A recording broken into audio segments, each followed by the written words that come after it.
तो वही मसला है कि कल गवर्नमेंट ने कह दिया है कि जुमेरात को लास्ट डे, बुध को लास्ट डे वर्किंग का, उसके बाद से आप बंद हो जाइए। मैं तुम्हें लास्ट ईयर का एक्सपीरियंस बता रहा हूँ। हमने लास्ट ईयर मार्च में कोचिंग ख़त्म हो चुका था, टेस्ट चल रहे थे।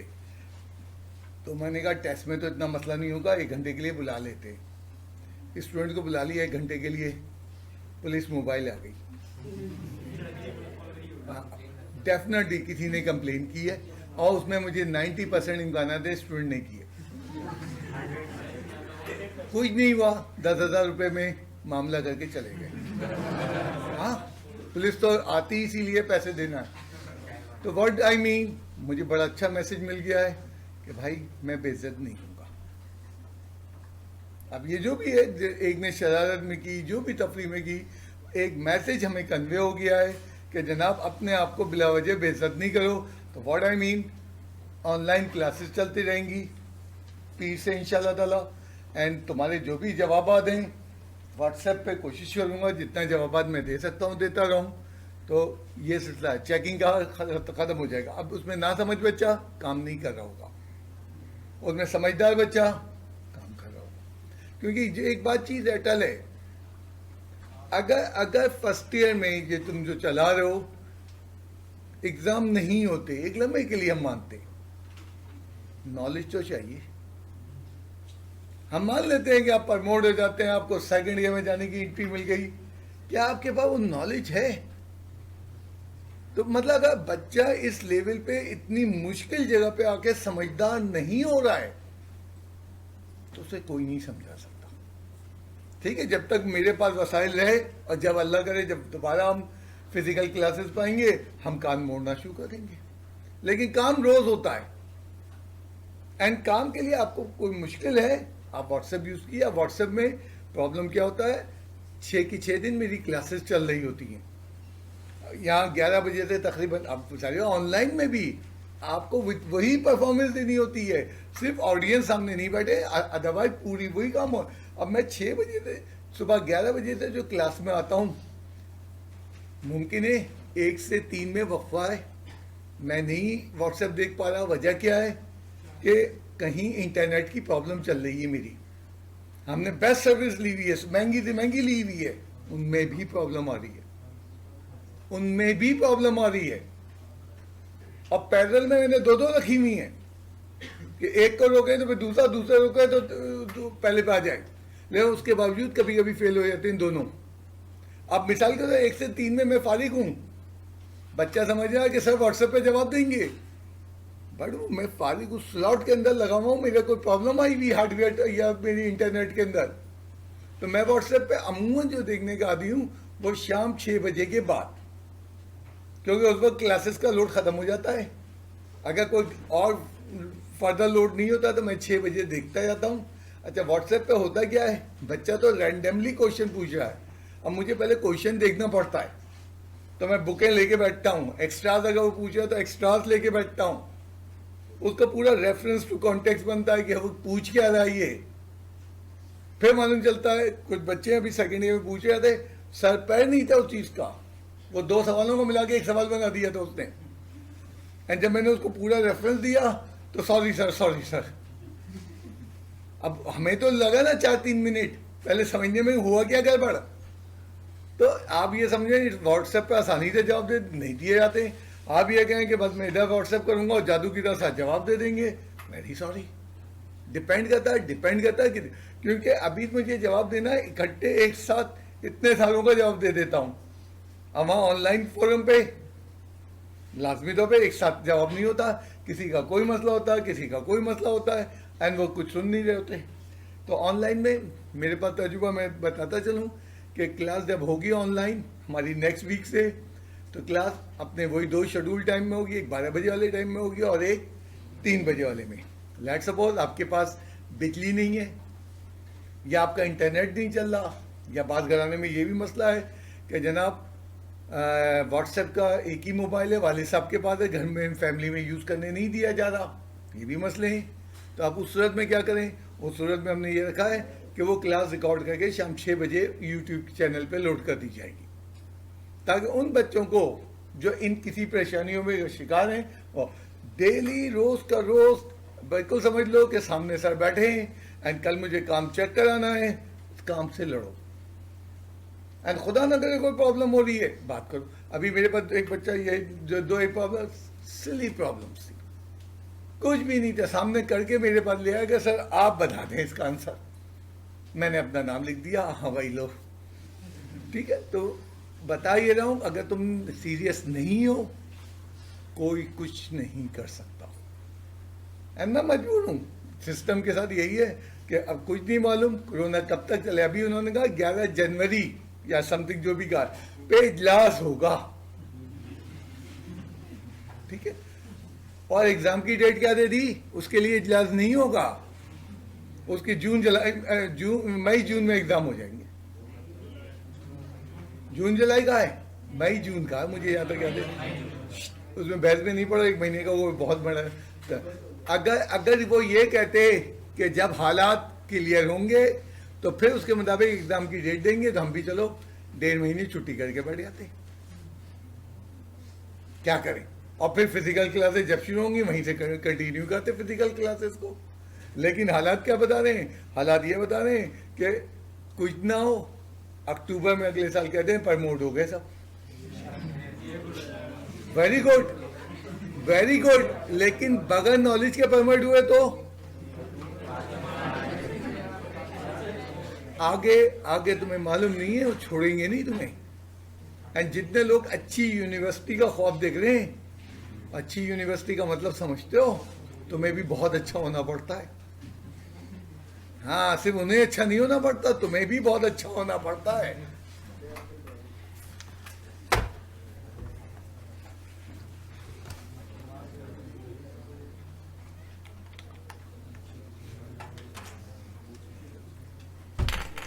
हमने लास्ट टाइम जो फॉर्मूले ड्राइव कर लिए थे, तो हम लोग की डेरिवेशन चल रही है और काफ़ी टफ है। एंड इसका अंदाज़ा कर लो कि कराची में 99.99% टीचर नहीं करवाते। अब आप पहली चीज़ ये समझ लें कि आप जिस चीज़ की बात करने जा रहे हैं वो अब करवाई नहीं जाती। हाँ, कुछ जगहों पे करवाई जाती है। वो कैसे करवाई जाती है अभी नहीं, आखिरी दिनों में क्लासेस के सारी डेरिवेशन वो मुझे टीचर ही बता रहे थे कि सर वो मैंने आज 5 घंटे की क्लास ली, सारी डेरिवेशन करवा दी। टीचर बता रहे थे सर वो ऐसा है, चॉइस का मैटर है, बच्चा करे नहीं करे, बस वो थोड़ा सा बताना होता। अब मैं 2 घंटे ही पढ़ा दूँ डेरिवेशन को, हालत बुरी हो जाएगी तुम्हारी। कि शुरू के 20-25 मिनट या 35 मिनट तो बहुत अच्छे होते हैं जब आप जब्स कर रहे होते हैं, एंड जूजू वक्त गुजरता है आपकी एब्जॉर्प्शन ड्रॉप होती जाती है। तो इसीलिए डेरिवेशन का वाहिद तरीका ये है कि आप 15 से 20 मिनट, अब 15 से 20 मिनट में फंडामेंटल लॉ एक ही करा पाए। अब आजकल छोटी छोटी डेरिवेशन है तो 15 से 20 मिनट में एक से ज़ायद मौका लेते हैं। कभी कभी इन छोटी में भी कोई बड़ी आएगी, 2 ही डेरिवेशन करवा पाऊंगा। अब तक हमने जो डेरिवेशंस कर ली हैं, ज़रा सा मैं उनको लिख दूं, क्या क्या हमने डेरिवेशन निपटा ली है।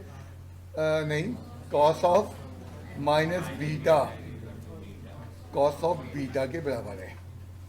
देन क्या था हमारे पास, अच्छा कॉस ऑफ बीटा, अच्छा देन उसके बाद क्या था, cos of π/2 minus beta is equal to sine of beta. फिर क्या किया था हमने, sine of minus beta, excellent, minus sine beta. और चौथी हमने क्या कर ली है, वो है tangent of minus beta is equal to minus of tangent beta. ये हमने 4 डेरिवेशन निपटाई और तुमने देखा इन्हीं 4 में कितने बल खा गए। वो बेसिकली फंडामेंटल लॉ था, बेसिकली हमारे पास क्या था, फंडामेंटल लॉ था। लेकिन उस फंडामेंटल लॉ में भी कई चीज़ें हमें बीच में इस्तेमाल की गई।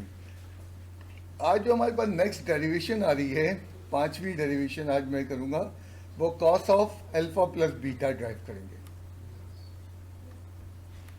क्या होगा, cos of alpha cos of beta minus sine of alpha sine of beta. Proof.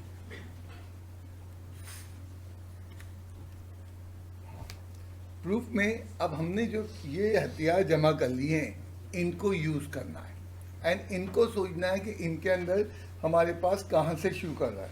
हमने हथियार इस्तेमाल किया साइन ऑफ क्या था कॉस अल्फा माइनस बीटा में, वी नो फंडामेंटल लॉ क्या था कॉस अल्फा माइनस बीटा किसके बराबर है cos alpha cos of beta plus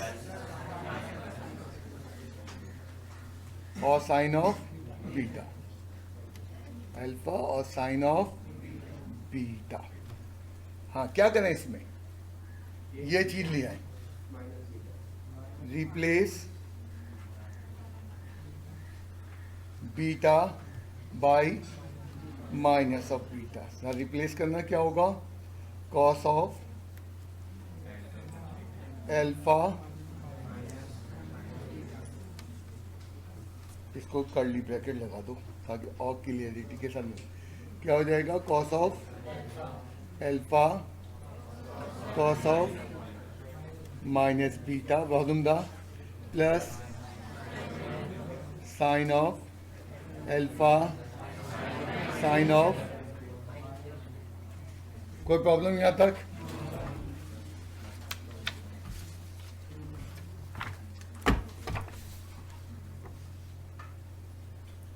cos of alpha plus beta is equals to क्या हो जाएगा cos of alpha cos of beta, क्यों माइनस को तुम ड्राइव कर चुके हो, plus sine of alpha minus sine of beta.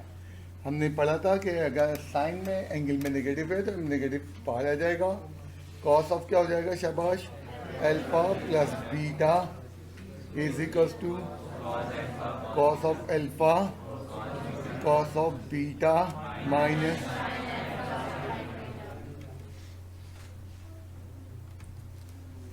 अब याद रखना पड़ेगा कि फंडामेंटल लॉ से हमने किसको प्रूफ किया कॉस अल्फा प्लस बीटा को, और वहां रिप्लेसमेंट क्या की हमने एंगल की रिप्लेसमेंट की, बीटा को माइनस बीटा से रिप्लेस किया।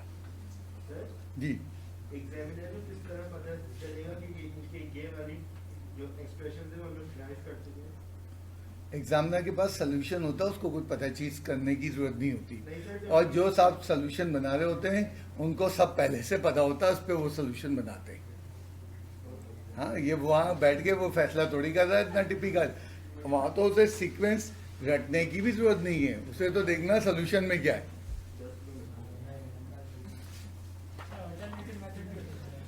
डेरिवेशन में कोई अल्टरनेटिव मेथड नहीं होता, डेरिवेशन में कोई अल्टरनेटिव मेथड नहीं होता, प्रूफ के क्वेश्चंस में अल्टरनेटिव मेथड होते हैं।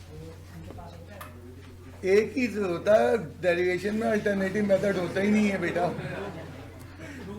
हाँ अगर किसी अब डेरिवेशन से हट के बोलो बात कर रहे हो तुम, बिल्कुल वहाँ अल्टरनेटिव मेथड होते हैं, एक सवाल के 3-3 और 4-4 मेथड भी बात जगह लिखे हुए होते हैं उनके पास। ये तो छठा फॉर्मूला आएगा, क्या फॉर्मूला है sine pi by 2 minus beta is equal to किसके बराबर है कॉस ऑफ बीटा के। अब देखो कैसी सीक्वेंस है, अब इस फॉर्मूले की इससे अगले में जरूरत पड़ने वाली है, और अभी तक ये हमने ड्राइव नहीं किया है, तो उसने कहा चलो पहले इसको ड्राइव कर लें। और क्या ड्राइव करना शुरू किया, उसने कहा यूजिंग फॉर्मूला। कौन सा फॉर्मूला, वो फॉर्मूला आ चुका है कॉस, कल तुमने ड्राइव करके गए हो, पाई बाई 2 माइनस बीटा इसके बराबर होता है साइन ऑफ बीटा के बराबर होता है। इस फॉर्मूले से मैं चलूंगा, अब इसमें क्या चेंज करूं, मुझे ये चाहिए सीधा सीधा साइन की जगह क्या चाहिए, साइन की जगह क्या चाहिए, साइन बीटा की जगह क्या चाहिए पाई बाई 2 माइनस बीटा। इस तरह सोचो,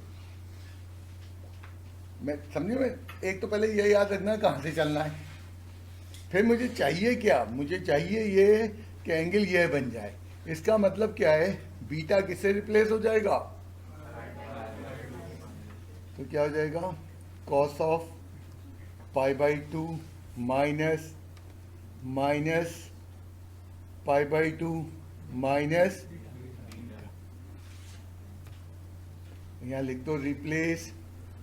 मैंने जरा उल्टे तरीके से समझाने की कोशिश की है।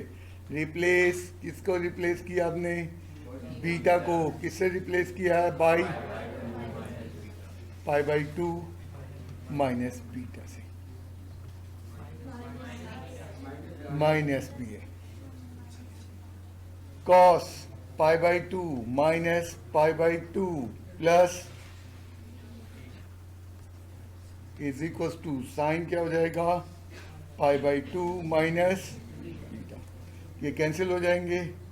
Cos of beta is equal to sine pi by two minus beta. फॉर्मूले को उलट दो या इसका ऑर्डर बदल दो, क्या हो जाएगा sign pi by two minus beta किसके बराबर हो जाएगा। अभी तो हमने क्या किया है, sine pi by two minus theta का फॉर्मूला ड्राइव किया। अब ये फॉर्मूला क्यों ड्राइव किया है, इस फॉर्मूले से साइन अल्फा प्लस बीटा निकलेगा। अब ये फॉर्मूला यहां से तुम देखो ना, हमारा ये चीज थी, हमने प्रूफ कर दिया। अब हमने क्या करना है, एक नया फॉर्मूला बताया, अब इससे कैसे प्रूफ होगा वो चलते हैं। एंड नेक्स्ट मेरे पास क्या प्रूफ आ रहा है,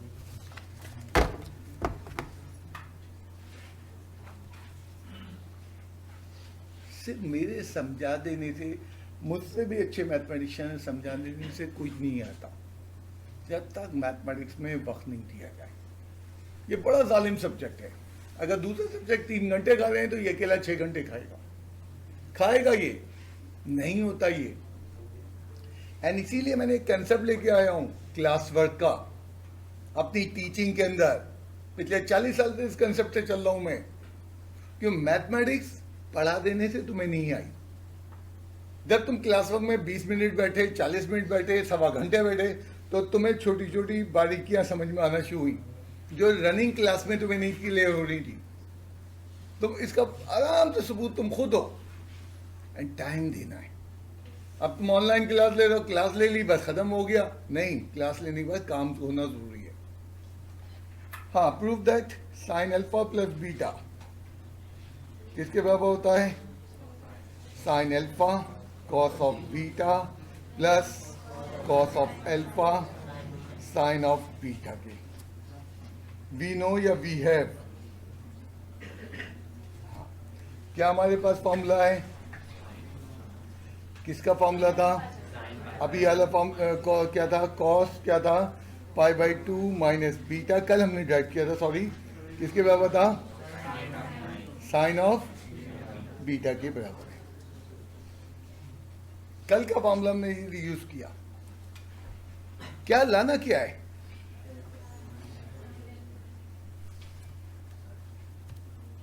यहां से इशारा दे रहा सवाल, replace beta by cos of pi by two minus क्या हो जाएगा, रिप्लेस है is equals to sine of क्या हो जाएगा,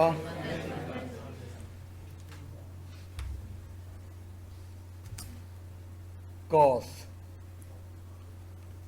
pi by two minus alpha minus beta is equals to sine alpha plus beta. एक काम करते हैं, ये प्रूफ करना था, इसको पहले लिख लेते हैं। Sine alpha plus beta is equals to cos bracket, अभी 3 एंगल का फॉर्मूला नहीं है मेरे पास, मैंने इसको 2 को ज्वाइन करना। कौन से 2 को ज्वाइन करना, देखो, पाई बाई टू माइनस एल्फा और माइनस। अब क्यों का सवाल आ रहा है कि इन 2 को क्यों ज्वाइन किया गया और इन 2 को ये आखिरी 2 को क्यों नहीं रखा गया। सीधा सीधा फॉर्मूला है, कॉस 90 माइनस थीटा का फॉर्मूला कल ड्राइव किया था, आज साइन 90 माइनस थीटा का फॉर्मूला अभी ड्राइव कर चुके हैं, उनको इस्तेमाल करेंगे। 90 माइनस थीटा का फॉर्मूला ड्राइव हो चुका है, तो 90 माइनस थीटा। फिर दूसरा सवाल उठाया कि भाई बीटा को क्यों, बीटा तो चाहिए, बीटा को चुपचाप रखो। एक ने कहा इसका अल्फा भी चाहिए, ये अल्फा बनता जाएगा, कैसे दिखाऊं? Sine of alpha plus beta is equal to, fundamental law लगाओ, cos pi by 2 minus alpha cos beta, minus हो तो plus sine pi by 2 minus alpha into क्या हो जाएगा, sine of beta.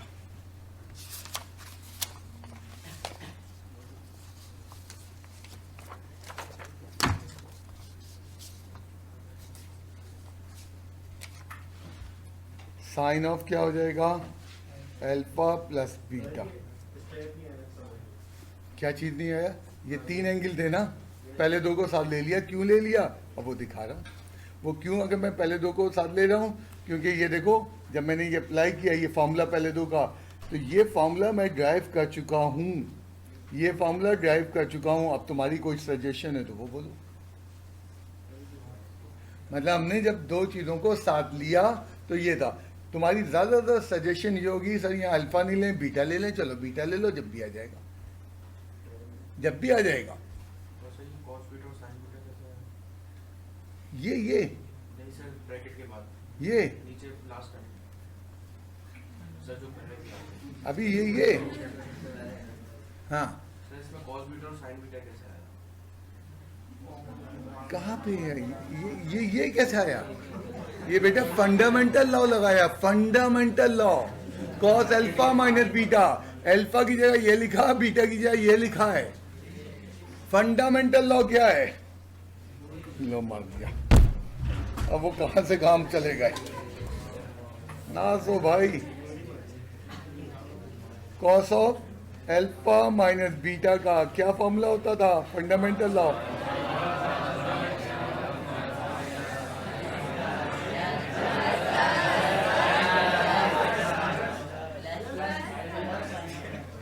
Plus sign क्या होगा, अब वो जगह भी खत्म हो गई, साइन अल्फा। ये फंडामेंटल लॉ लगाया बेटा। अब अल्फा की जगह क्या है, पाई बाई 2 माइनस अल्फा, और वही बीटा की जगह बीटा है। होता ही है घबराहट। हाँ, अभी ये फॉर्मूला क्या बना है, साइन ऑफ अल्फा, ये तो है कॉस ऑफ बीटा। फिर क्या हो जाएगा, प्लस यहाँ कर देते हैं, हाँ ये क्या हो जाएगा, कॉस ऑफ अल्फा, ये क्या हो जाएगा, हेंस प्रूफ्ड। कहाँ से चले हम? हमने चलने के लिए मतलब प्रूफ करना तो साइन अल्फा प्लस बीटा। उसके लिए क्या किया हमने, उसके लिए हमने ये किया कि जनाब कॉस पाई बाई 2 में, एक्चुअली जो मैंने जब यहाँ फार्मूला लगाया तो मुझे जहन में ये नहीं था, मुझे जहन में ये था कि जो एंगल होता है वो यहाँ आ जाता है। अब एंगल मुझे क्या लेना है, अल्फा प्लस बीटा, तो मैंने किसको रिप्लेस कर दिया, बीटा को किससे रिप्लेस कर दिया, अल्फा प्लस बीटा। अब यहाँ पे जब उसको ओपन किया गया तो 3 टर्म का फॉर्मूला नहीं है, cos alpha minus cos gamma, इस तरह 3 टर्म वाला फॉर्मूला नहीं है। तो अब इन 2 को साथ लेंगे, अगर इन 2 को साथ लेते हैं तो हम दोबारा वहीं पहुंच जाएंगे। हाँ, तो हमने क्या फैसला किया, इसको ले लो साथ, आई मीन अल्फा और पाई बाई 2, या इसको ले लो, इससे भी हो जाएगा। तो ये ज़्यादा आसान था। मैंने माइनस पाई, इसको एक एंगल मान लिया, इसको एक एंगल मान लिया, और इसको दूसरा एंगल मान लिया, और ये फंडामेंटल लॉ का फॉर्मूला लगा दिया, cos alpha minus beta and cos alpha cos beta minus sine alpha. अब इसके फिर फॉर्मूले आ गए जी। सर मगर कॉस वो जो ऊपर जाएंगे, यस सर, ये जो अल्फा प्लस बीटा है, हम लोग अगर ऐसे एक एंगल समझें तो ये भी तो वो बनता है साइन अल्फा प्लस बीटा। एक एंगल कैसे समझे इसको? 90 माइनस 2 आया। 90 प्लस का फॉर्मूला ही नहीं है ना, अभी ड्राइव ही नहीं हुआ है। तो याद किया, ड्राइव नहीं किया है।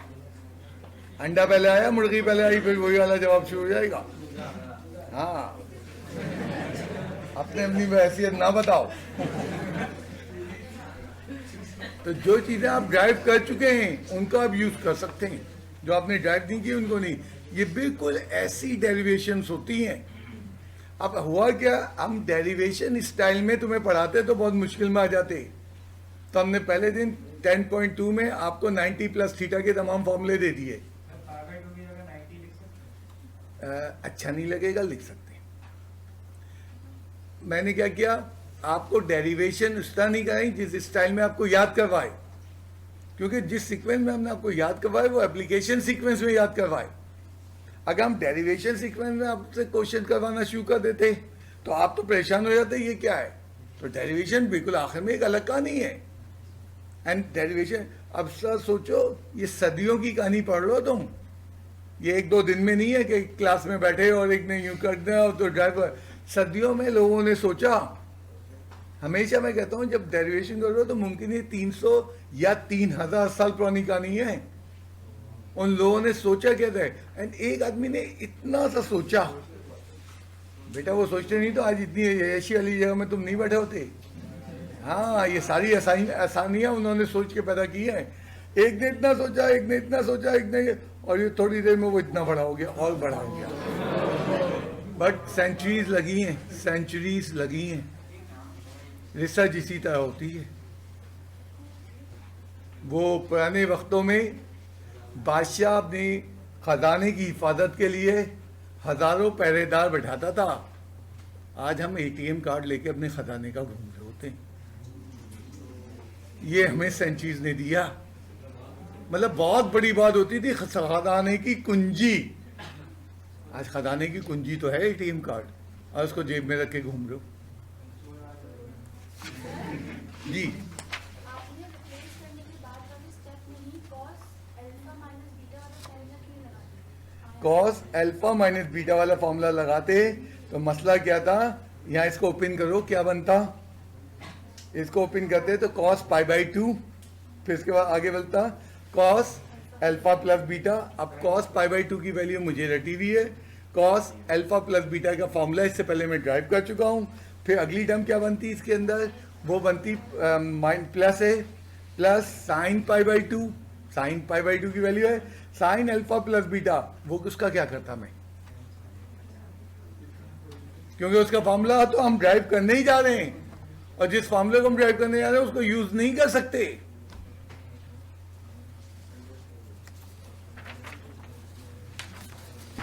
तो ये हर साल इतनी आराम से नहीं होता, नहीं तो लोगों की जो है दिमागों की चूल्हे हिलती है जब जाके ये प्रूव होता है। एंड इसीलिए स्पीड को इतना स्लो किया हुआ है कि एक दिन में 4 के से ज़्यादा नहीं करवाने की कोशिश कर रहा। एंड आज का आखिरी है हमारे पास, साइन अल्फा माइनस बीटा को ड्राइव कर लें।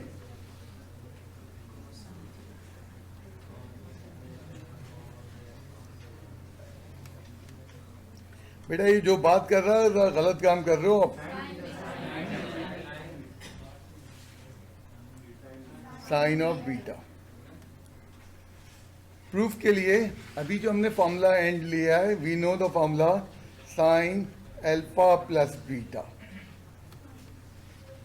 क्या है, sine alpha cos of beta plus cos of alpha sine of beta. Replace beta by minus beta, क्या हो जाएगा, साइन ऑफ क्या हो जाएगा अल्फा प्लस,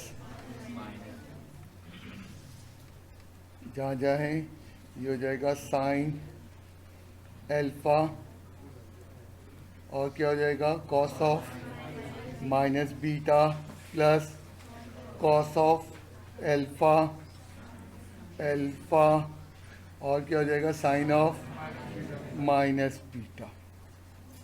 साइन क्या हो जाएगा cos of alpha. Cos of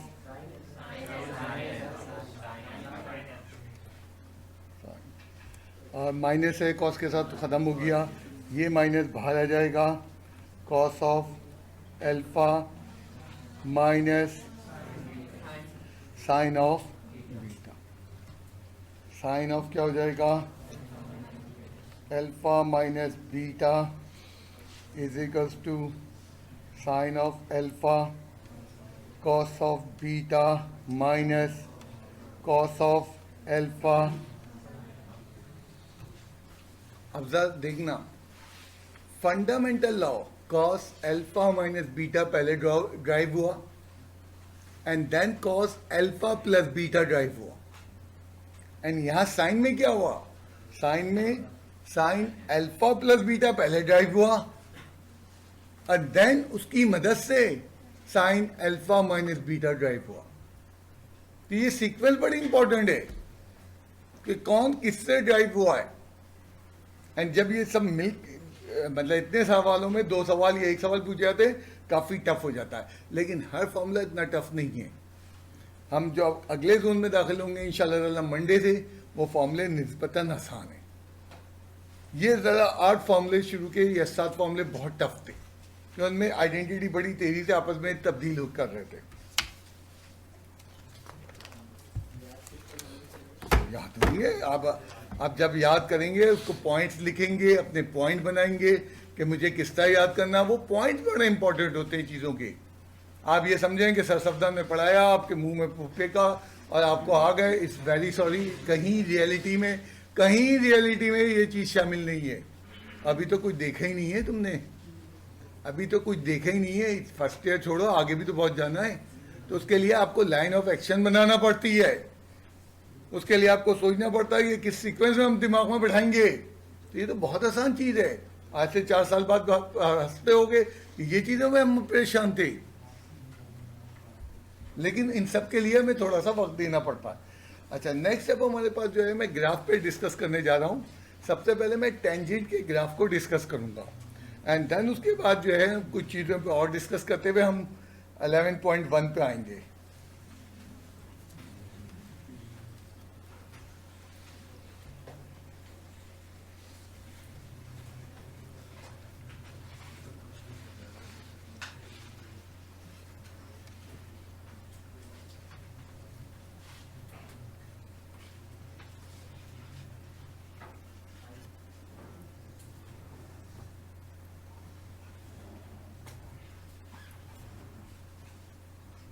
x हमेशा ऊपर होता है, एक्स को डोमेन कहते हैं, इनपुट को डोमेन कहा जाता है।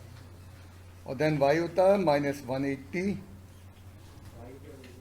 जोर से बोलो, वाई को रेंज कहते हैं, -150।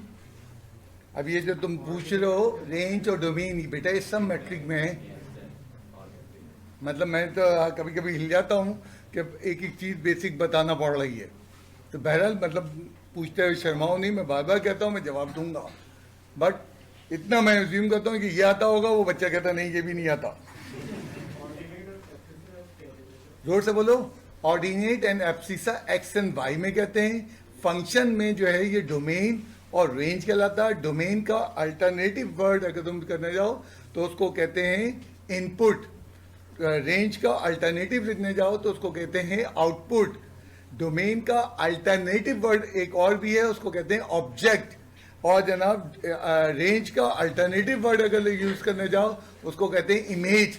इस सब की तुम्हें जरूरत नहीं है, डोमेन और रेंज याद कर लो।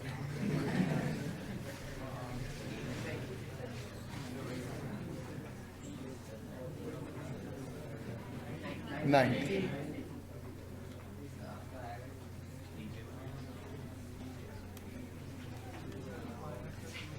-30। और चलो यहीं पे कोशिश करें कि 0 को भी ठिकाने लगा दें। नहीं हुआ रीडिंग चार्ट, कोई गम नहीं है, नीचे चले जाओ और मज़ीद कंटिन्यू करते रहो। इसके बाद क्या होगा, 30 डिग्री, 30 डिग्री के बाद होगा 60 डिग्री, 60 के बाद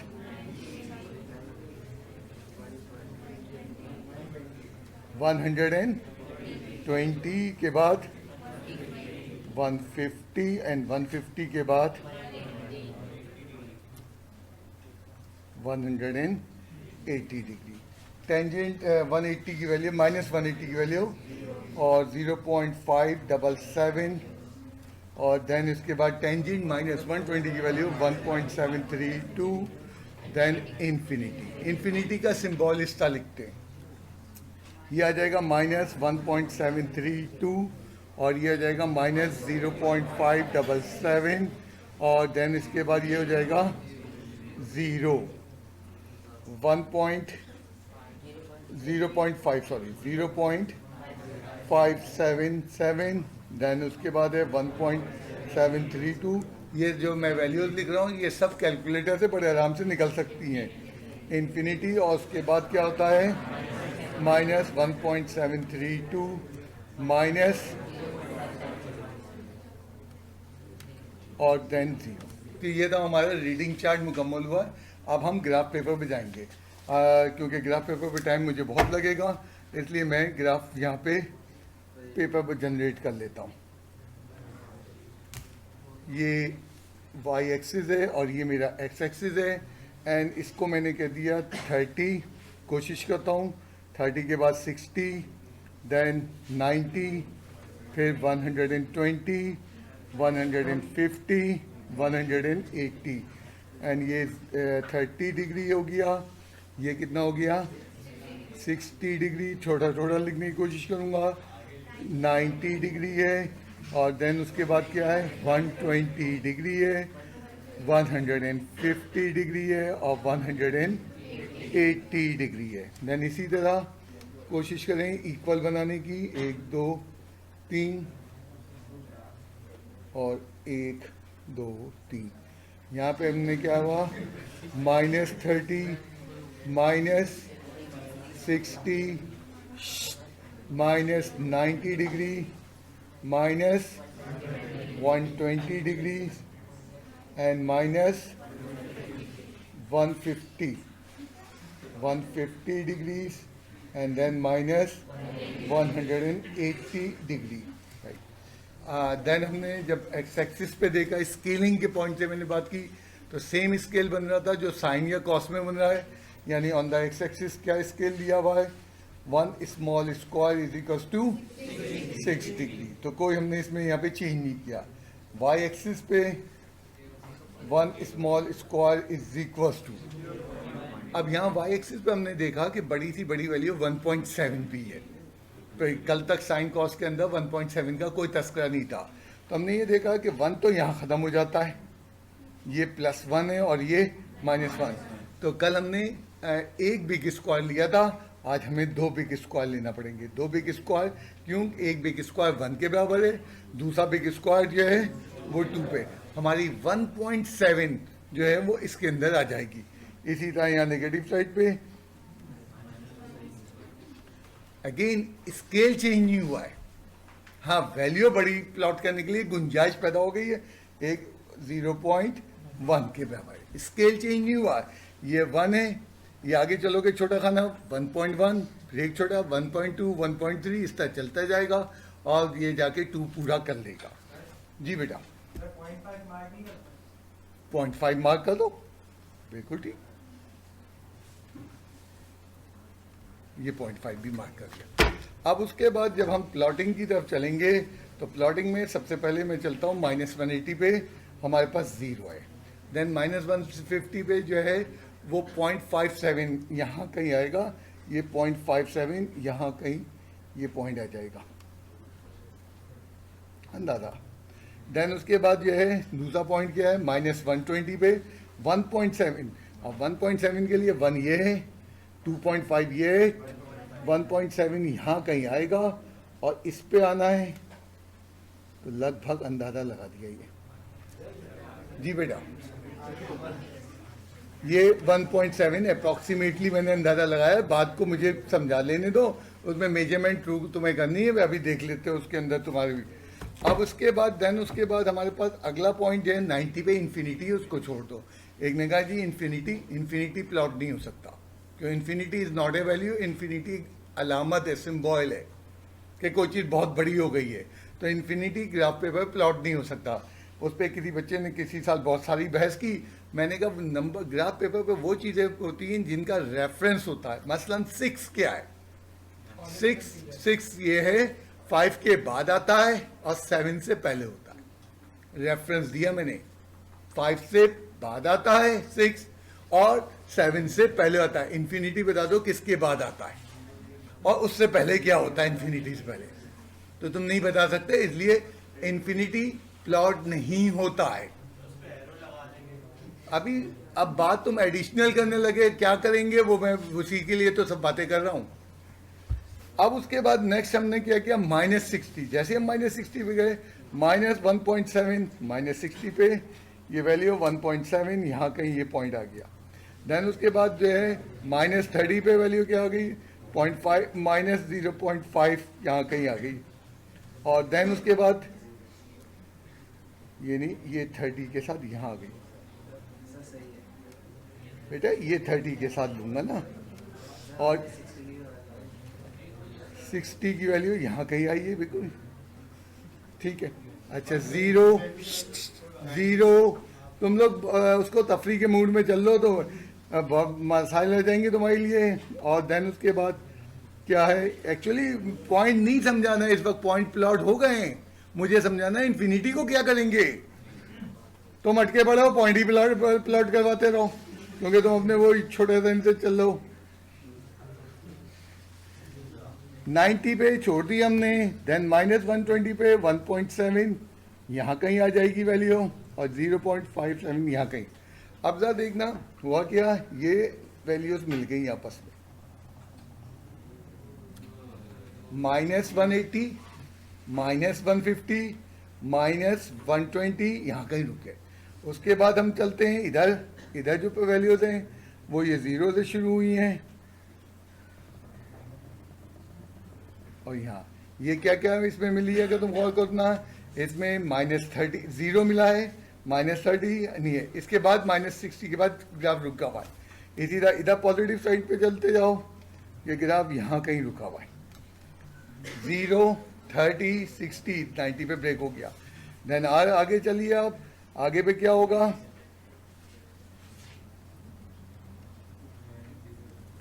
यानी कौन कौन सी वैल्यूज आई हैं, 120 150 एंड 0। अब टेंजेंट के आगे क्या करते हैं, ये तो वो चीज़ें थी जो तुमने पॉइंट प्लॉट करके उनको मिला लिए। यहाँ पे हम टेंजेंट नहीं छोड़ते। अब टेंजेंट में फर्दर काम ये करते हैं कि 90 डिग्री पे एक सीधी लाइन खींचते हैं, -90 पे भी खींचेंगे और +90 पे भी खींचेंगे।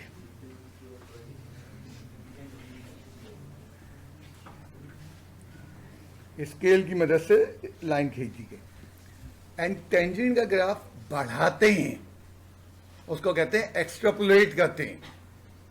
एंड एक्सट्रापोलेट में मुसीबत क्या आ जाती है, आगे पॉइंट नहीं है, एक अंदाजे से बढ़ाएंगे और उसके कुछ कवानीन है वो बता रहा हूं। यहां तक कवानीन नहीं थे, ये तो तुम प्लॉट कर लोगे और तुम उसमें ही अटके हुए थे। मैं क्या बताना चाह रहा हूं कि अब वो एक्सट्रापोलेट किस कवानीन के तहत, क्या रूल्स है उसके अंदर होते हैं। जब इस लाइन को मैं बढ़ाऊंगा तो वो जाएगी टूवर्ड्स दिस वर्टिकल लाइन। इस वर्टिकल लाइन को कहते हैं एसिम्पटोस।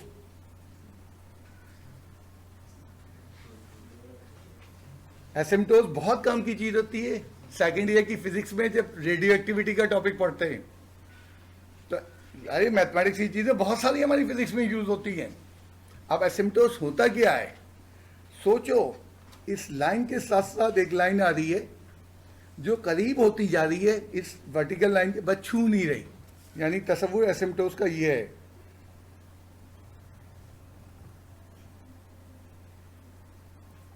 ये गैप, दरमियानी गैप हल्के हल्के कम होता जाएगा, बस छूएंगे नहीं। अगर तुमने इस लाइन को छू लिया तो ग्राफ गलत हो जाएगा।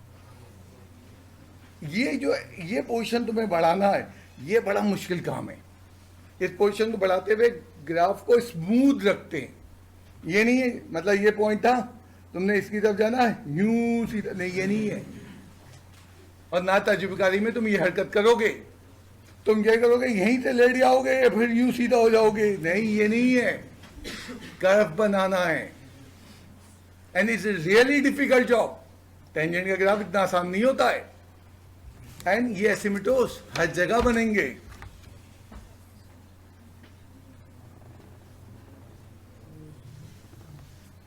ये टेंजेंट का ग्राफ के एसिमिटोस हर जगह बनेंगे।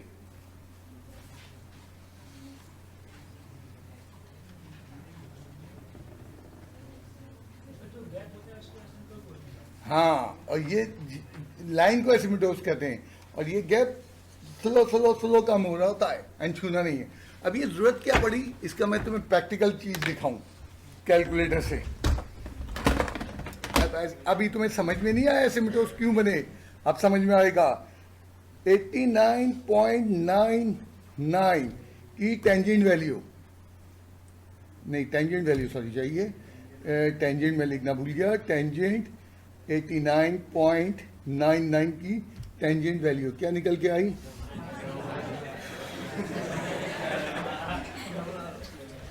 टेंजेंट 89.99 ब्रैकेट क्लोज कर दो यार, ताकि झगड़े खत्म हो जाए। बहुत बड़ी वैल्यू आई है तुम्हारे ग्राफ के मुकाबले में, बहुत बड़ी वैल्यू आई है 5729। एंड तुम्हारे ग्राफ में इतनी बड़ी वैल्यू नहीं थी, इसीलिए एसिमिटोस दिखा के हमने छोड़ दी है कि भाई बहुत लंबा जाएगा ये तो। अभी देखना, अभी तो तुम्हें बात अभी भी नहीं समझ में आई है। अब मैं क्या करने जा रहा हूं,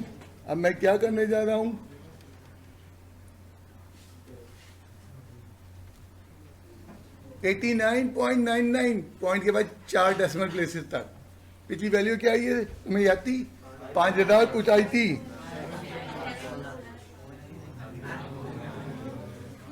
.99 एंगल में इजाफा किया, जस्ट 0.99, और वो भी 0.0099 इजाफा किया है। वो लाखों में वैल्यू बढ़ी है। एंड एक मिनट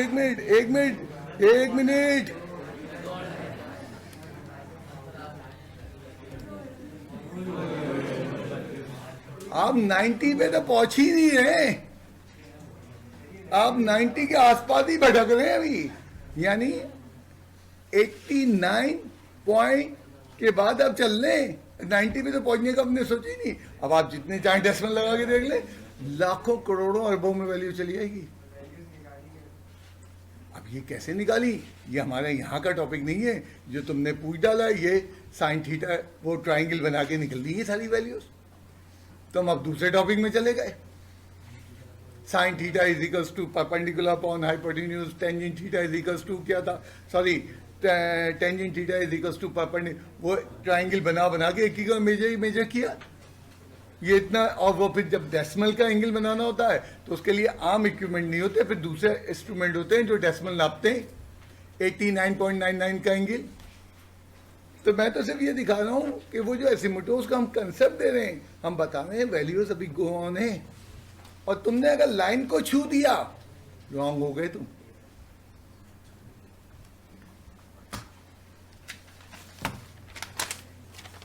मेरे लेक्चर में आज भी बना हुआ टेंजेंट का ग्राफ, एंड देखा मैंने कोशिश किया कि एसिमिटो लंबे के खींचा है। एक्चुअली ग्राफ तुमने यहां तक प्लॉट किया है, उसके बाद ये देखो ग्राफ का मेजर हिस्सा एक्स्ट्रापोलेट करना पड़ता है, और ये बड़ा मुश्किल काम है। अब टेंजेंट में कल मैं इतनी सारी बातें पढ़ा देता तो वो हमारा ग्राफ बैठ गया था, तो मैंने चुपचाप तुम्हें साइन कॉस करवाया और टेंजेंट का करके तो आओ, ताकि लेवल ऑफ डिफिकल्टी तो तुम्हें समझ में आए, ताकि मैं आज वैल्यूज को कम्युनिकेट कर सकूं। तो मुश्किल तरीन ग्राफ होते हैं जिसमें एसिमिटोस आते हैं। टेंजेंट के ग्राफ में भी मसला, और दीगर कुछ और ग्राफ हैं जो मैं अभी नहीं पढ़ाऊंगा क्योंकि मैं तो सिर्फ इंट्रोडक्शन करा के रुक रहा हूँ, उनमें भी ये मसला है। अब तुम साइन कॉस टेंजेंट कितनी मासूम सी चीज समझते थे, और कितनी भयानक चीजें बन रही हैं उसके अंदर से। तो प्लीज इसमें मैं एसिमिटोस समेत देखूंगा, एंड ये फुल पेज ग्राफ बनेगा, ये छोटा तो नहीं बनेगा, क्योंकि अगर फुल पेज ग्राफ नहीं बनाओगे तो एसिमिटोस कैसे दिखाओगे तुम? नहीं तो तुमने यहां से फाड़ दिया और यहां से फाड़ दिया तो वो तो बिल्कुल ग्राफ बेमजा हो गया। ग्राफ में मजा तो असल पोर्शन यहां आता है जो कि प्लॉट नहीं हो रहा होता है। ग्राफ में असल मजा तो वो होता है जो पोर्शन प्लॉट ही नहीं हो रहा होता है और उसमें आपने काम करना होता है। बिल्कुल उसी के अंदर आता है। आप उन्होंने नहीं हो, हर साल लोग चिपकाते हैं। एंड हमेशा याद रखना चिपकाने का उसूल रजिस्टर से बाहर न आ जाए, फंडामेंटल वाला रूल ही है और लोग चिपकाते हैं। अब मैं ये भी बताऊं, बहुत सारी बचपने वाली चीजें हैं, खुद सोचो।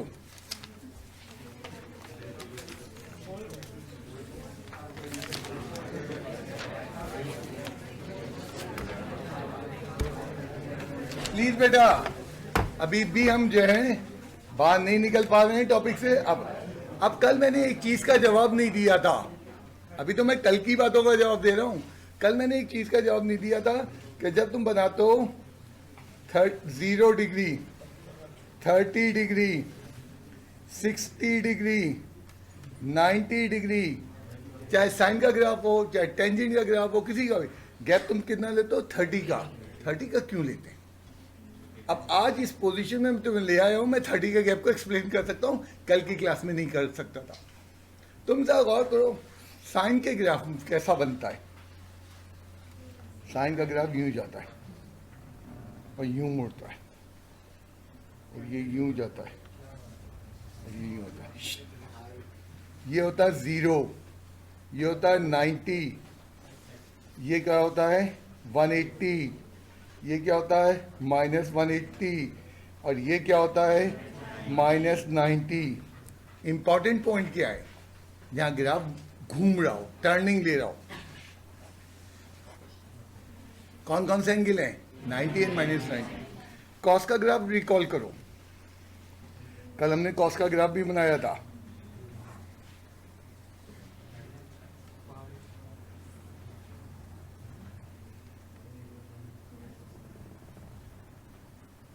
ये मिटा दो। कॉस का ग्राफ कुछ इस तरह बना था। ये क्या था एंगल? 0। देन ये एंगल क्या था? 90। फिर ये एंगल क्या था? नीचे तक आया था 180 डिग्री। देन उसके बाद यहाँ क्या था? -180 डिग्री। ये क्या था? -90। टर्निंग पॉइंट कहाँ कहाँ आ रहे हैं? टर्निंग यहाँ पे भी आ रही है, टर्निंग यहाँ, और यहाँ पे भी बड़ा खास बर्ताव हो रहा है। ग्राफ पॉजिटिव से निकल के नेगेटिव में दाखिल हो रहा है। ग्राफ पॉजिटिव वैल्यू से निकल के y की नेगेटिव वैल्यू में दाखिल हो रहा है। तो हमारे टर्निंग पॉइंट्स क्या है? -90, +90, ये और ये। इसी तरह टेंजेंट का ग्राफ आज तुमने बनाने की कोशिश की। इस ग्राफ के अंदर टर्निंग पॉइंट्स पे अगर गौर करो, 0, देन वो इन्फिनिटी पे चला गया। 90 भी बड़ा इंपॉर्टेंट है क्योंकि 90 पे टर्निंग नहीं हुई, ब्रेक हो गया ग्राफ। देन उसके बाद 180, फिर क्या हो गया? -90, फिर क्या हो गया? -180। इन तीनों ग्राफ में जो चीज़ हमें समझ में आई, इंपॉर्टेंट एंगल क्या होते हैं? 0, 90, 180। तो इसका मतलब है हमारे रीडिंग चार्ट में 0 आना ज़रूरी है। हमारे रीडिंग चार्ट में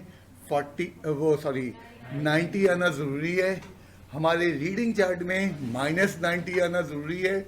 हमारे रीडिंग चार्ट में 180 आना ज़रूरी है। अब जरा सोचो, -180 डिग्री से लेके +180 डिग्री तक तुम्हें ब्रेक करना है। अब कई ब्रेकेज के तरीके हैं। तुम 90-90 पे ब्रेक कर लो, तुम 90-90 पे ब्रेक कर लो। यानी तुम्हारा रीडिंग चार्ट कुछ मैं यूँ बनाना चाह रहा हूँ, ये x है, ये y है, क्या हो जाएगा? -180, देन उसके बाद -90, फिर क्या हो जाएगा? 0 डिग्री, फिर क्या हो जाएगा? 90 डिग्री, एंड देन उसके बाद क्या हो जाएगा? 180 डिग्री। अब इसमें सारे इंपॉर्टेंट पॉइंट आ गए, लेकिन इसमें प्रॉब्लम क्या है कि अगर कोई ग्राफ बना रहे हैं, मिसाल के तौर पे ये ग्राफ बन रहा है, ये कर्व बन रहा है, हमने 0 लिया, हमने 90 लिया, हमने 180 लिया। 3 पॉइंट को जब मैं ज्वाइन करूंगा तो मैं तो ऐसे कर दूंगा। अगर तुम तसव्वुर करो तो तुम्हारे पास 3 पॉइंट है, ये और ये। तुम्हें क्या मालूम कर्व कैसा बनना है? तुम शायद यूं बना दो, यानी 3 पॉइंट से मैं समझाना ये चाह रहा हूँ, जस्ट 3 पॉइंट से ग्राफ बनाओगे तो बड़ा डेंजरस हो जाएगा, उसमें कर्व नहीं आ पाएगा, उसकी शेप नहीं आ पाएगी। तो इसका मतलब है पॉइंट बढ़ाए जाएं ताकि कर्व की शेप अच्छी आए। सॉरी 45 पे बना लें, 45 पे भी पॉइंट बढ़ेंगे नहीं, फिर वही आएगा, कोने आने लगेंगे मिसाल के तौर पे, और फिर ये आ जाएगा। कहते हैं साइन कॉस के ग्राफ में एजेस नहीं आते, कोने नहीं बनते, ये तमाम स्मूथ कर्व है। किताबों, तुम्हारी किताब में नहीं लिखा, ठीक टिग्नोमेट्री की किताबों में लिखा है कि इनमें एज नहीं आता, ये स्मूथ कर्व है। तो इसका मतलब है 90 बन सकता है बट शेप नहीं आएगा, 45 बन सकता है, शेप अच्छा नहीं बनेगा। अब चलें 10 डिग्री का फर्क ले लें, 37 पॉइंट्स हो जाएंगे। अभी जो तुम होमवर्क में करके आए हो वो 13 पॉइंट्स करके आए हो। अब 13 पॉइंट प्लॉट करने में तुम्हें कितने घंटे लगे थे, और 37 पॉइंट को प्लॉट करने में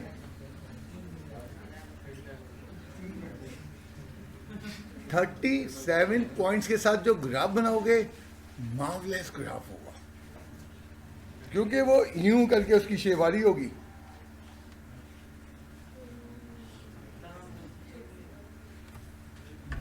पॉइंट बड़े शानदार तरीके से पॉइंट जो हैं एक दूसरे से बड़े करीब करीब आ रहे होंगे, बड़े शानदार पॉइंट आ रहे होंगे, लेकिन 37 जो है हमारा टाइम ले जाएंगे बहुत बड़ा। तो क्या निकला, तो एक दिन का 15 का लेने, 15 में भी 22 पॉइंट आएंगे, कम नहीं हुए वो भी 22 पॉइंट में, 15 से भी, क्योंकि 15 में 90 आता है। एक दिन का 20-20 ले लें, 90 नहीं आता, तो 20-20 तो ले ही नहीं सकते। तो ले दे के लौट के बुद्धू वापस आए, इंटरवल कितना होना चाहिए, 30। ये जिन जगहों पे डिस्कशन हुई इसी तरह समझाया गया वहां।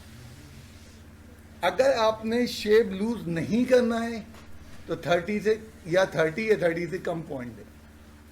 अगर शेप बहुत अच्छा बनाना है तो पॉइंट्स की तादाद जो है वो अराउंड 35-38 ले, बहुत अच्छा ग्राफ बनेगा 10-10 के इंटरवल पे। मेरे पास देखो, मेरे पास ऐसे स्टूडेंट गुजरे हैं जिन्होंने सीखने के लिए हर चीज की है। ऐसे बच्चा है जिन्हें 5-5 के गैप पे बनाया। वो सिर्फ बच्चे को बता देना कि यूं नहीं करना, ये ऊ है, कभी नहीं समझ में आता उसको ऊ समझ में कब आता है, जब वो एक दफा गर्म पतीले या चाय को हाथ लगाता है। तो टीचर का काम था, टीचर ने समझाया है, अब वो कितना तुम पेनिट्रेट करना चाहते हो, it's up to you.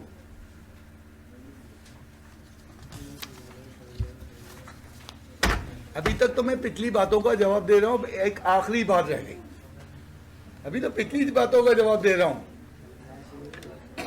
Please. अब पिछली बात में एक सवाल ये पूछा गया था, हमने कहा था y = sin x का ग्राफ है और x जो है is in between -180 degree to +180 degree. हमने ये कहा, बच्चे ने पूछा है कहाँ तक जा सकते हैं, क्या ये ज़रूरी है। मैंने कहा पहला ग्राफ तो बना लो पेपर। x डोमेन कहलाता है, इनपुट को डोमेन कहते हैं। x के लिए डेफिनेशन है x belongs to real value. तुम जो चाहो आयोटा के लेवल ले लो, मतलब 5 लाख लेना है, कैलकुलेटर उठाओ, 5 लाख की वैल्यू पुट करो, निकल आएगी साइन की वैल्यू। 5 करोड़ की वैल्यू कैलकुलेटर पुट करो तो निकल आएगी। और तुम मुझे हैरत से देख रहे हो, मैं तुम्हें हैरत से देख रहा हूँ। 9.2 में या 9.1 में तुम्हें मैंने कंसेप्ट दिया था, trigonometry belongs to circle. Angle तो रुक ही नहीं रहा, एंड जब एंगल नहीं रुक रहा तो वैल्यू नहीं रुक रही, एंड जब वैल्यू नहीं रुक रही तो ग्राफ नहीं रुक रहा। जब जब वो एंगल बना था वो ग्राफ बनता जा रहा है। तो इसका मतलब है जब भी हमें ग्राफ दिया जाएगा वो लाजमी हमें डोमेन बताएगा।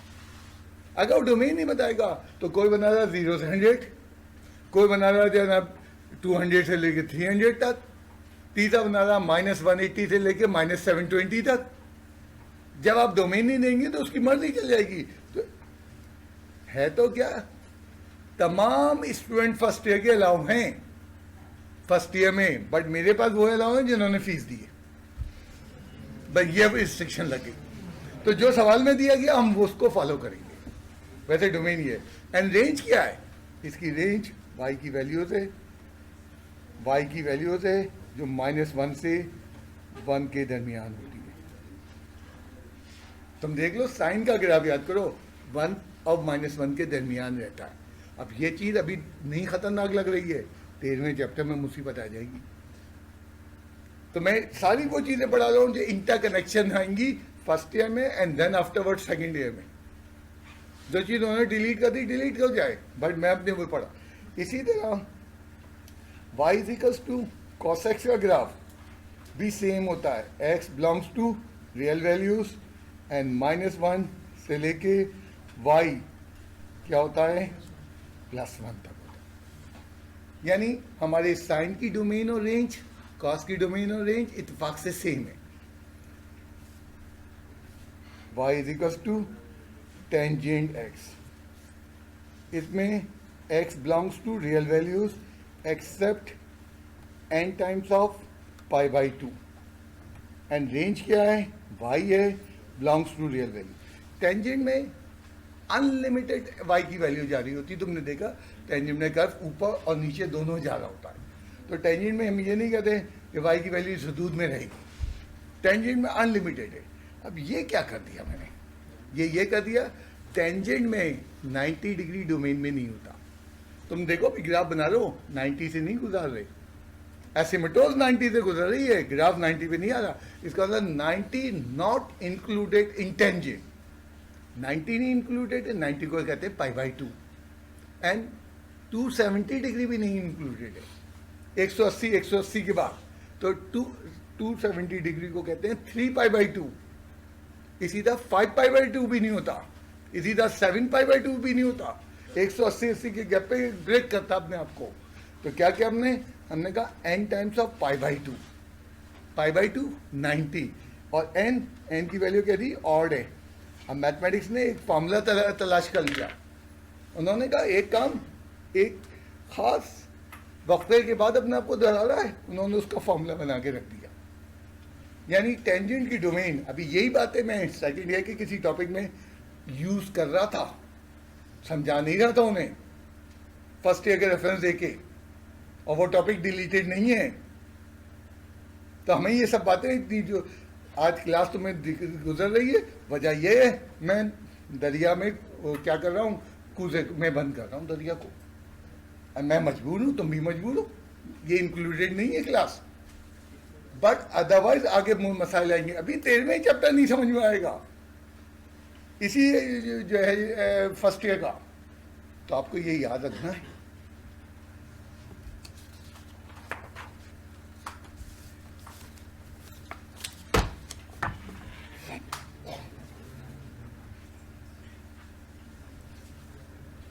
छोटी सी एक्सरसाइज है, बहुत छोटी सी, ग्राफ से ताल्लुक है, बट ग्राफ नहीं बनाना है, ग्राफ का आइडिया दिमाग में रखना है।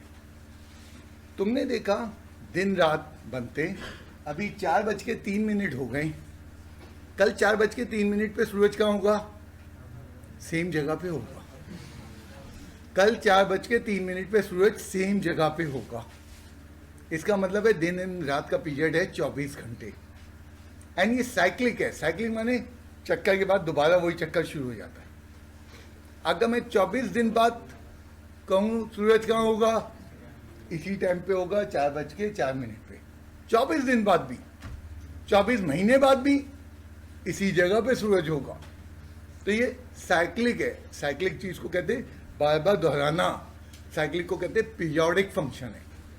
एक खास वक्फे के बाद ये अपने आप को दोहराता है दिन रात। इसी तरह ट्रिग्नोमेट्रिक फंक्शन भी पीरियोडिक फंक्शन है।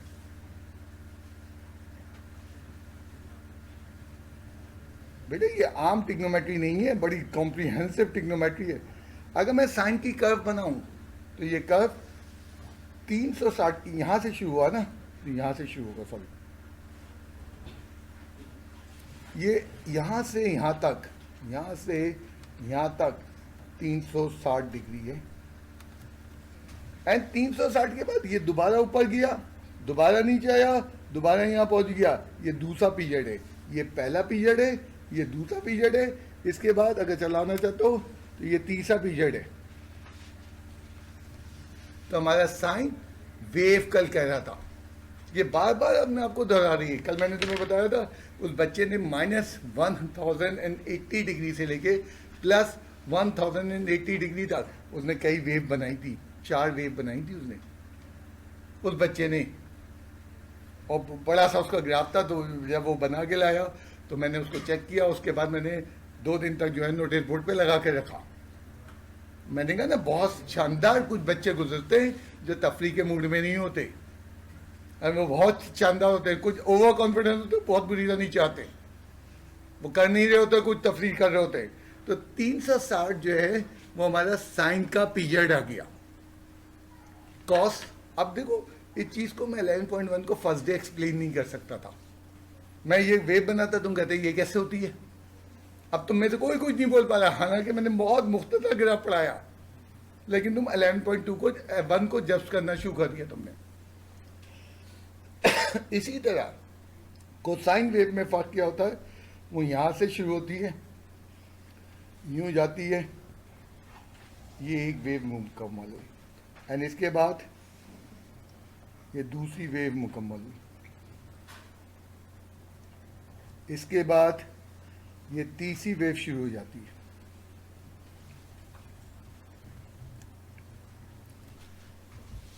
तो हमारे पास क्या पता चला कि साइन का पीरियड भी 360 डिग्री है, कॉस का पीरियड भी कितना है 360 डिग्री। 360 के बाद अपने आप को दोहराती है।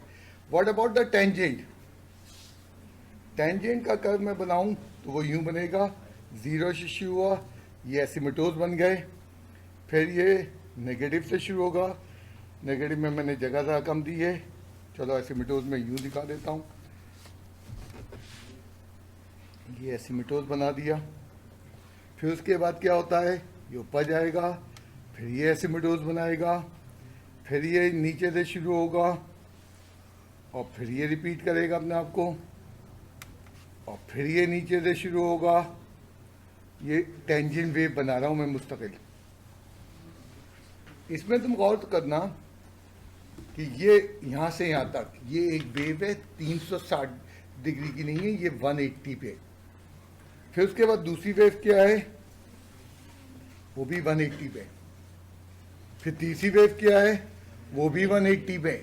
तो टेंजेंट का पीरियड जो होता है वो 180 होता है। अभी कहीं से इंसान को मिला नहीं, पहले इंसान ने कर्व बनाने फंक्शन प्लॉट किए, एंड देन उन फंक्शन को स्टडी किया, तो उसे मालूम चला कि टेंजेंट 180 के बाद रिपीट कर देता है। हाँ बोलिए, क्या बोले। ये वाली बात समझ में नहीं आई। ये 0 है, ये 180 है, फिर ये शुरू हुआ, ये 360 है, फिर ये क्या हुआ, यहाँ से यहाँ तक 540 हुआ। तो ये कितना होता है, 180 डिग्री पे इसका बिहेवियर ये है। अब इसी जैसी चीज़, ये ध्यान में रखना, इसी जैसी चीज़ ये बन रही है। वेव का बन गया सर। ये वेव है, तुम उसको पूरे को करके देखो तो ये वेव बन रही है, ये वेव बन रही है। जैसे पाउंड के अंदर कोई कोने पे वेव बन रही है, ये वेव इस तभी तो बनती है। तो टेंजेंट वेव है ये। तो पहले अपन बात दूसरी करने लगे, टेंजेंट वेव है और हमेशा 180 के गैप से आ रही होती है टेंजेंट की वेव। तो टेंजेंट का पीरियड क्या हुआ, 180 हुआ।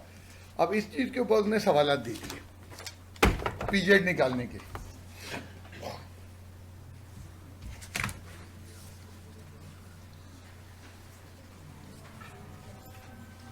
Show that the period of sine X is 2 पाई। अभी मैंने तुम्हें बताया साइन का पीरियड 2 पाई होता है, कह रहा साबित करके दिखाओ। अब साबित करने के 2 तरीके हैं। एक तो तरीका है ग्राफ का। ग्राफ के तरीके में क्या करेंगे, ग्राफ के तरीके 5-7 मिनट की क्लास रह गई है। ग्राफ के तरीके में ये होगा, इसका ग्राफ बहुत लंबा चौड़ा बनेगा। इसका एक दूसरा तरीका है अलजेब्रा का। हमने कहा let P be the period of sine X, this implies क्या हो जाएगा, sine of X is equals to sine of X plus P. मैंने पी जेड मान लिया, कोई भी वैल्यू है मुझे नहीं मालूम, हालांकि उसने 2 पाई दी है, उसको बाद में हम देखेंगे। हमने कहा पी जेड है। अब ये मैंने पी जेड का डेफिनेशन लिखा। डेफिनेशन क्या है? वही वाली है। अगर इस वक्त 4:05 हुए हैं और मैं पी जेड जमा कर दूं 24 घंटे, तो कल के क्या बनेंगे? 4:05 भी बनेंगे। हाँ, तारीख की मैं बात नहीं कर रहा हूँ, लेकिन उसी जगह खड़े हो गए। जैसे तुम एक साइकिल में, हम कहते हैं मूव करो यूनिट सर्किल के अंदर, तो तुम जहाँ मौजूद हो पूरा चक्कर मुकम्मल करने के बाद तुम दोबारा वहीं आओगे। इसको कहते हैं पीरियड मुकम्मल होते ही तुम वहीं से शुरू करोगे अपना सफ़र जहाँ तुमने स्टार्ट किया था, अगला साइकिल वहीं से शुरू करोगे। तो हमने कहा अगर एक्स पीरियड है तो इन दोनों की वैल्यूज़ क्या आनी चाहिए? सेम आनी चाहिए। अब कैसे आएगा? Sine X is equals to, algebra सिखा रहा हूँ, sine of X cos of क्या है?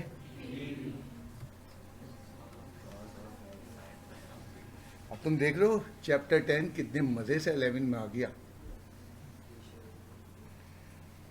क्योंकि उसने पी की वैल्यू दी हुई है। क्या चेक करनी है हमें? पी की वैल्यू 2 पाई पुट करके देख लेते हैं। Sine of X is equals to क्या हो जाएगा?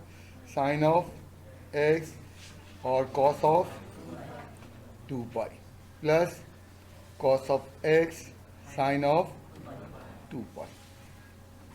Sine of X is equals to sine of X. Cos 2 pi की वैल्यू 1 होती है और प्लस हाँ साइन 2 पाई की value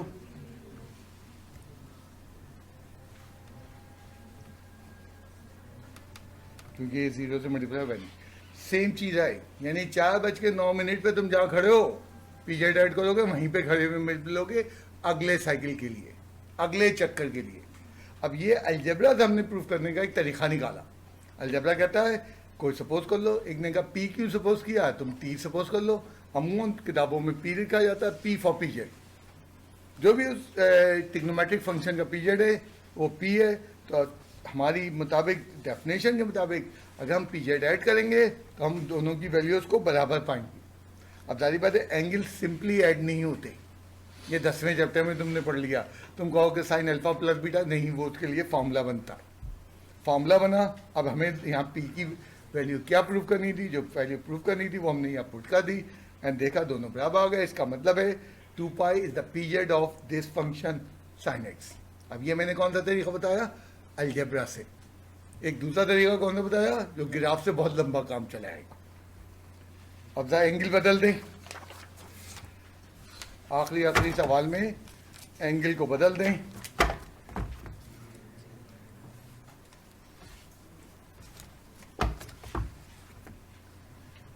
Tangent of 4x.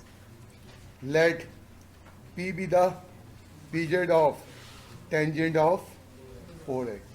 This implies tangent 4x is equals to क्या हो जाएगा? Tangent x plus p into 4. अब जो तुम्हारे बहुत सारों के जहनों में ये आ रहा था कि 4x प्लस p लेते और ये tangent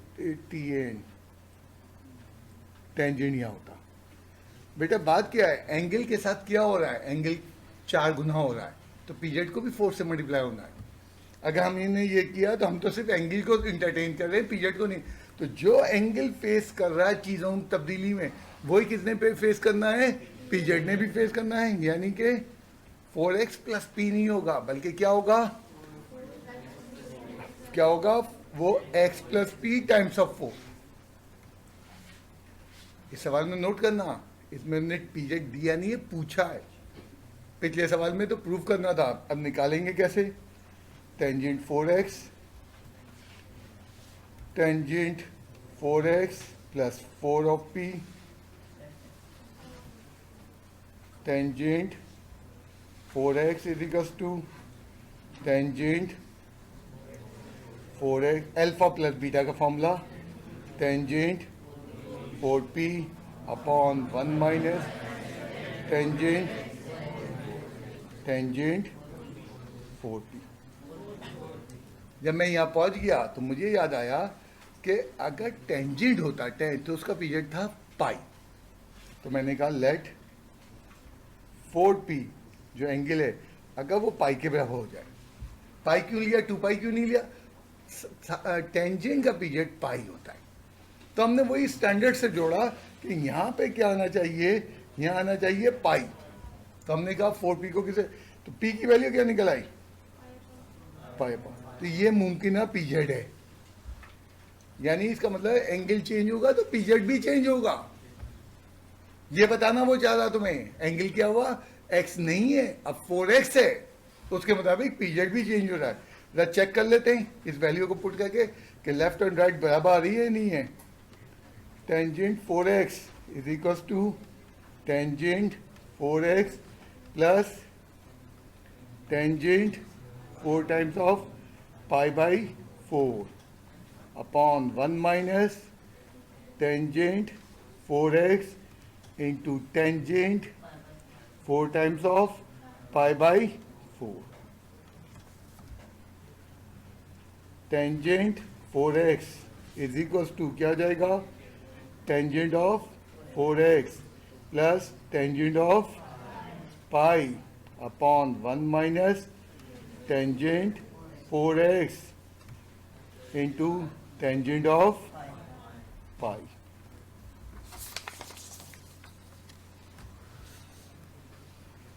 tangent 4x is equals to tangent 4 of x। Tangent pi की वैल्यू क्या होती है, 0। टेंजेंट 180 डिग्री पाई का मतलब 1 माइनस क्या होगा, टेंजेंट 4x इंटू 0 क्या हो जाएगा, tangent 4x is equals to tangent 4x। Conclusion क्या बना, हैंस 2, हैंस क्या था, प्रूफ तो था ही नहीं बेटा। Hence pi by 4 is the period of tangent 4x। इसका मतलब है अगर एंगल चेंज होगा तो पीरियड भी चेंज होगा। अब इसके ऊपर एप्टीट्यूड में बहुत बड़ी मसाइल पैदा होते हैं। बेटा तुम्हें बहुत मुश्किल लग रही है एप्टीट्यूड में, तो वो धड़ाधड़ पढ़ाता चला जाएगा। तो मैं तो कोशिश ये कर रहा हूं कि ये चीज कोर्स में नहीं है, थोड़ा सा आइडिया दूं। एंगल चेंज होगा तो पीरियड भी क्या होगा, चेंज होगा। एंड लास्ट और एंगल चेंज कर देते हैं। वजह यह है कि उधर टेंजेंट के ग्राफ में तफरी हो रही थी, तो तब तफरी होगी, डेरिवेशन में हुई कुछ, तो आगे इम्पैक्ट याद रखना कि क्लास लेट हो जाएगी।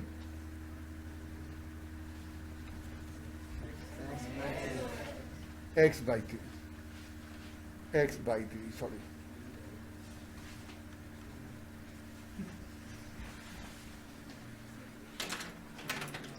x by 3 का पीरियड निकालना है। वही तरीका है, late p be the period, this implies cos of x by 3 it will be equals to क्या हो जाएगा, cos of x plus p divided by 3।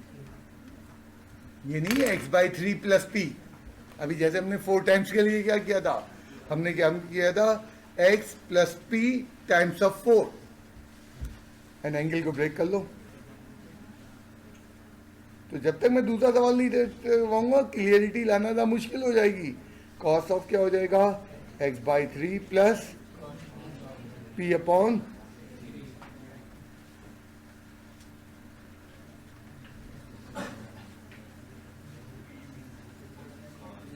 हाँ क्या हो जाएगा, cos अल्फा, cos क्या हो जाएगा, beta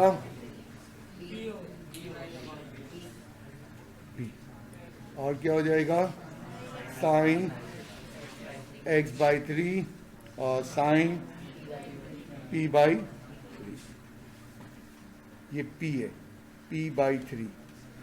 late p by 3 is equal to 2 pi.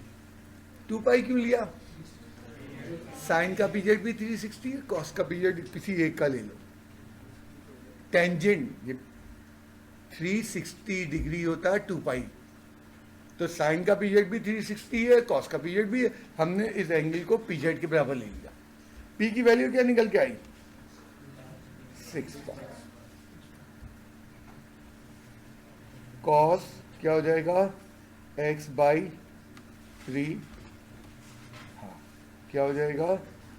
Cos x/3 cos p की वैल्यू कितनी है? 6 पाई। 6 पाई बाई कितना है? 3। और क्या हो जाएगा? माइनस साइन क्या हो जाएगा? x/3 और साइन 6 पाई बाई 3। सिंप्लीफाई करो। Cos x/3 cos x/3 cos क्या हो जाएगा? 2 pi minus sine x/3 sine of 2 pi. cos x/3 is equals to cos x/3 cos 360 और माइनस साइन x/3 ये कितना है? 0। cos x/3 is equals to cos x/3, hence 2 पाई नहीं, pi by कितना आया था? 6 पाई। 6 pi is the period of, किसका period आया है? cos x/3। अब ये सारी चीजें ग्राफ से एक्सप्लेन भी होती हैं, और मैं अपने वक्तों में उस वक्त सारे ग्राफ बनाता था। मतलब हम इस वक्त जंप मार के 11.1 पे आ गए, 3 दिन बाद में 11.2 से निकल के 11.1 पे आता था। अब जब वो 3 दिन लगाते थे हम, तो बच्चे को हत्या का कंसेप्ट मिल जाता था। एंड तुम तो बोल ही नहीं पाए, वहां बच्चा चिल्लाता था। तुमने नहीं किया। जब एंगल डिवाइड हुआ, पीजेड बड़ा हो गया। पिछले सवाल में क्या था हमारे पास? वो एंगल था 4x। पीजेड क्या आया था तुम्हें याद करो? पाई बाय उल्टा काम होता है। जब एंगल मल्टीप्लाई हो रहा था किसी कांस्टेंट वैल्यू से, पीजेड घट रहा होता है। अब ये सारी इंपैक्ट हम उसको दिखा के लाते थे, ग्राफ बनवाते थे, बहुत सारे ग्राफ बनते थे, 8-9। उसके बाद वो जब बना लेता था, देन 4थे दिन में उसको लेके आता था 11.1 पे। एंड 11.1 15-20 मिनट में उसको समझा देते हैं कि डायरेक्ट तरीका पीरियड निकालने का ये भी है। अब जारी बात, मेरे पास 2 क्लासेस मोर देन एनफ है। अब इससे क्या मुझे फायदा हो रहा है कि जब मैं 11 चैप्टर में थोड़ा सा जिक्र करूंगा इन चीज़ों का, 13वें चैप्टर में, तो आपको कम्युनिकेशन में मुझे आसानी होगी। और इसी तरह फ्यूचर में जब कभी कोई कम्युनिकेशन करेगा, टूटी चीज़ें तुम्हें याद आएंगी। मैं कुछ इससे अब इसको छोड़ देते एक लम्हे के लिए, इसके मार के मैं 14 पे अगले चैप्टर 12वें पे ले जाता। तो तुम्हें इसलिए मुश्किल लग रही है कि नंबर ऑफ क्लासेस कम करके हमने उसको एक प्राइमरी काम कर दिया कि ये हो गया। ठीक है, आज की क्लास यहीं रोक रहा हूँ।